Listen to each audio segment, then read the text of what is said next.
তো হ্যালো বন্ধুরা আর শত্রুরা, ব্যাংক থেকে 3 দিন ছুটি পেয়ে গেছি। বাড়িতে একদম বসে থাকা যাবে না, তাই রাতের বেলায় হুট করে ডিসিশন নিলাম কোথায় যাওয়া যায়। আর ডিসিশন হলো যে আমরা শিলিগুড়িতে থেকে পরের দিন বেরোবো লামাহাটার উদ্দেশ্যে। ভিডিওটা বড় হবে আগেই বলে দিচ্ছি, কারণ আমি প্রায় পুরো ট্রেকিংটাই তোমাদের দেখাবো লামাহাটার। তো এই আমি গাড়ির সামনে রেডি হচ্ছি, সবাইকে নিয়ে বেরোলাম।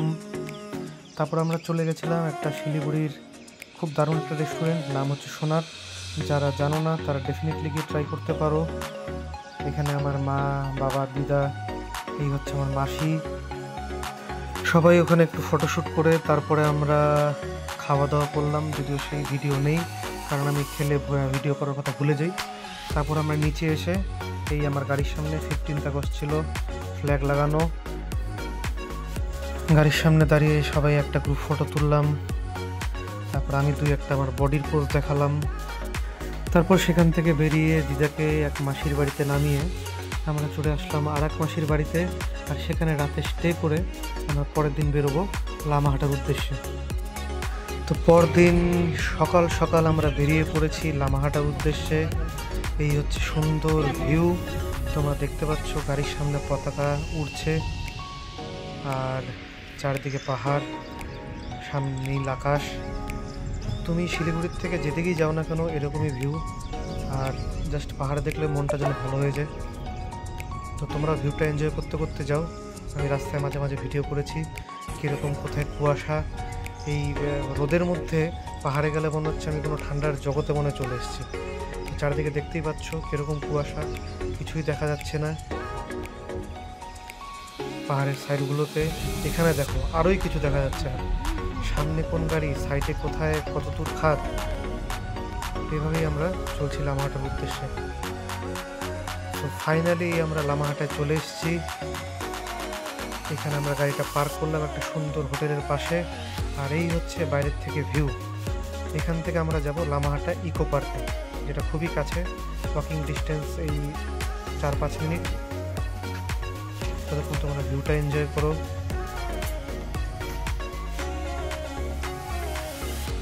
আর সবগুলোই রেকর্ডিং করছি আমি আমার সোনি আলফা 6700 ক্যামেরা থেকে, ফোন দিয়ে না, ব্যাক ক্যামেরা দিয়ে। জাস্ট ভিউটা দেখো, এত সুন্দর। এটা তুমি এমনি জায়গা না বললে লোকে ভাবতেও পারে এটা সুইজারল্যান্ডে চলে এসছো তুমি, এত সুন্দর লাগছে।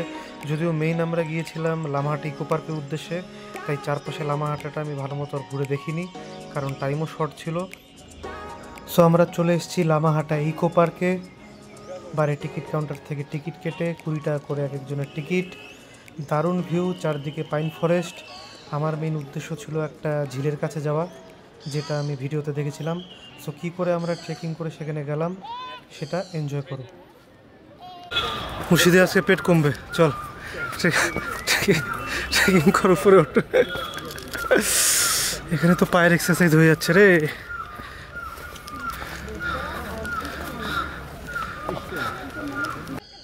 পাইন ফরেস্ট না? হ্যাঁ, মোটা মোটা গাছ দেখলে বাপরে, কত বছর যে গাছ।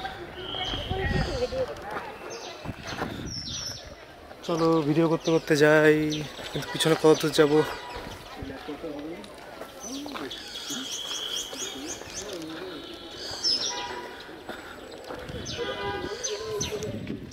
মুর্শিদ কি বললি? পারবো না উপরে উঠতে, আমি পারবো না। हाँ ठीक है, चलिए ना। हाँ हाँ आराम से चलेंगे, जितना भी ऊपर हो। यही तो ट्रेकिंग है, मजा आएगा। পারবো না উপরে উঠতে আমি। ভালোই তো উপরে উঠতে হচ্ছে, ভালোই তো ট্রেকিং হচ্ছে আমাদের। ইচ্ছা আছে যাবার ভোকালিকা নিচে অব্দি।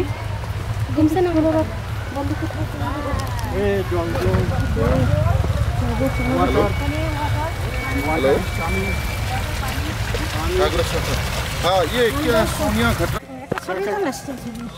চলো হ্যাঁ তো উল্টো দিকে তো দেখবে না। কি সুন্দর, কি সুন্দর, কি সুন্দর।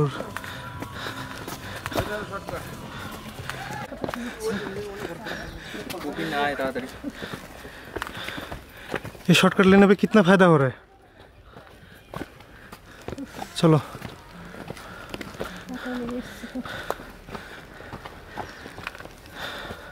चाँदेर पहाड़।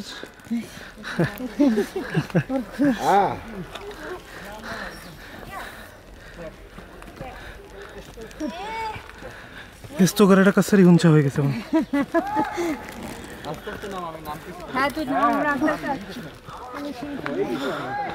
ओह की भ्यू माय गॉड।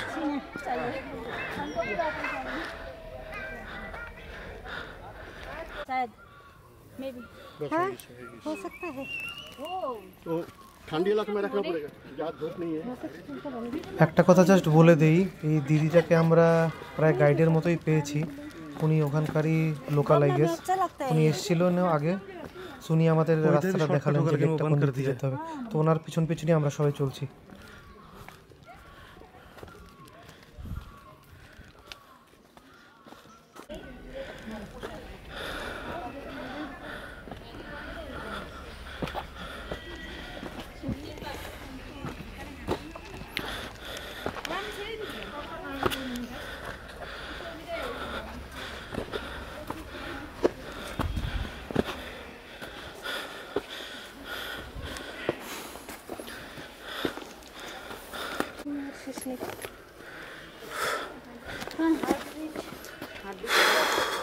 हार्टबीट तेज हो रहा है। हार्टबीट तेज हो रहा है लेकिन मज़ा आ रहा है।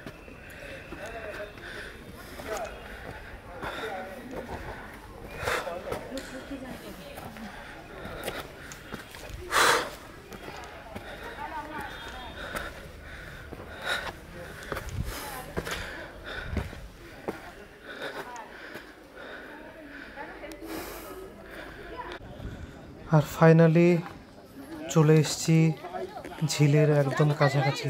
এই হচ্ছে এন্ট্রি, আর কিছু দূর দুপা এগোলেই তোমরা দেখতে পারবে একটা সুন্দর ঝিল। যদিও সেটা এখন অতটাও সুন্দর নেই, আর হয়তো বৃষ্টি কম জন্য জলটাও কম, বাট তাও একটা অন্যরকম ফিলিং আছে। এই হচ্ছে সে বিউটিফুল লেক।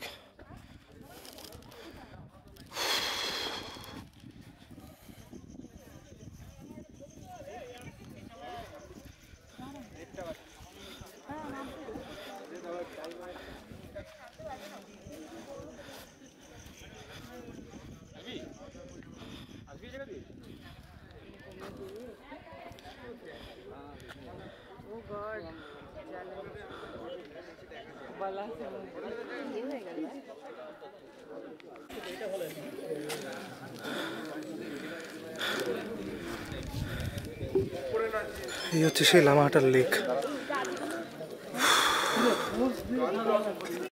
ঝিলের কাছাকাছি দাঁড়িয়ে কিছুক্ষণ ফটোশ্যুট করার পর আমরা আবার নিচের দিকে নামতে শুরু করলাম ট্রেকিং। আমি সবার ভিডিও করলাম, আমার ভিডিও কি করে না, তাই আমি একটু ফ্রন্ট ক্যামেরা অন করলাম আবার। না মুর্শিদ আসতে পারবে না, মুর্শিদ বসে গেছে, পরে দেখাবো ওর সাথে। এবার পাথরের রাস্তা নিতে হবে। ওদিকে যান না, পাথরের রাস্তা নেন। মা খুব সাবধানে, ঠিক আছে, খুব সাবধানে, খুব সাবধানে। খাটনি নেই, খাটনিটা হচ্ছে স্লিপ যাতে না করে। আর আমি তো জুতার ফিতাও বাঁধি নেই, ওইভাবে চলছি পুমার জুতা পরে।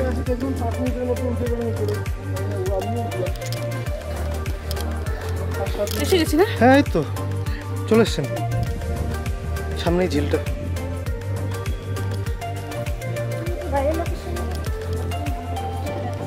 67 বছর যে বয়স, সেটা কিন্তু কেউ বলবেন না। বাবাকে দেখে উড়ে উড়ে যাচ্ছে এই ট্রেকিংয়ের রাস্তায়, পাহাড়ে পাহাড়ে ছিল, পুরো চলছে। মা তুমি একটু দরকার পড়লে ধরে করো, কারণ কি জুতাটা স্লিপ করলে মুশকিল।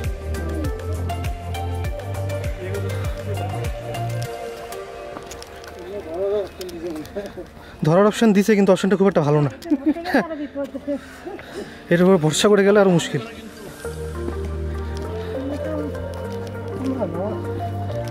এর থেকে বেশি পরিশ্রম তো আমার জিমে আধা ঘন্টায় হয় রে, একটা স্কোয়াট বা ডেড লিফট মারলে।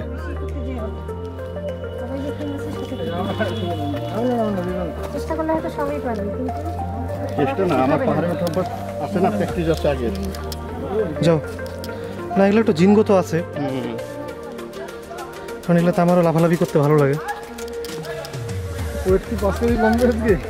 আজকে কমবে 5 কেজি তো জানি না, কিন্তু 500 গ্রাম তো কমাবো। না, মুশকিল কমবে, মুশকিল কমবে। কমবে, মুর্শিদ পারবে, লেটস গো। আর এখানে বয়স সব থেকে 75 বছর তো। সো ফাইনালি নিচে এসে মা বাবার আরও 2-4টা ফটোশ্যুট করে দিয়ে আমরা লামাহাটা থেকে বেরিয়ে পড়লাম বাড়ির উদ্দেশ্যে।